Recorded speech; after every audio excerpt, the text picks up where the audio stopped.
Our focus today is on pruning. John 15:2 says, "Every branch in me that does not bear fruit, he takes away, and every branch that bears fruit, he prunes it so it may bear more fruit."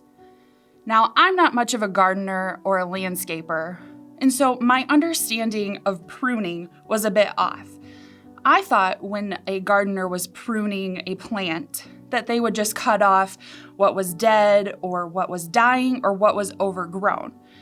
But as I began to read about pruning, I realized that I had a misunderstanding, that while cutting off the dead, the dying, or the overgrowth is part of pruning, the real beauty in pruning is that the gardener knows what the plant needs. It knows what it's supposed to do, and it will cut off what needs to be taken off so that the plant can utilize its energy in the most efficient way to grow more fruit.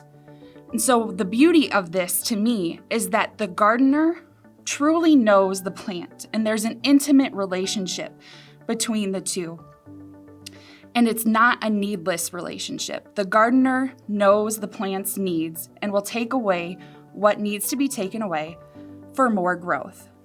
And then as I began to think about that, I began to think about my relationship with God and how it's a beautiful picture to think about myself as a plant and as God as the gardener, and allowing Him to work in and through me and take away what needs to be taken away so that I can produce more fruit. And that's a beautiful thought. But then as I examined my own life, I realized that I like to play both the gardener and the plant. I like to have the control over deciding what stays and what goes.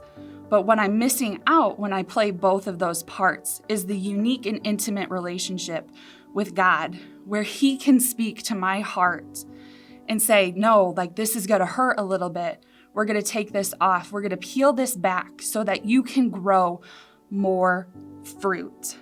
And so I would encourage you guys today to examine your lives. Examine what's going on in your heart.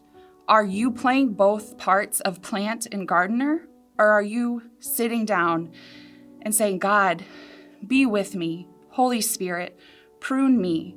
Take away the things that need to be taken away, so that I can grow and develop and be more like you, to bear more fruit.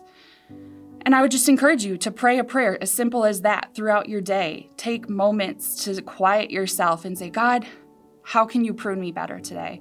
How can I allow you to carve out something in me that needs to go so that I can be more like you? It's not going to be a very comfortable process, but it'll be worth it in the end.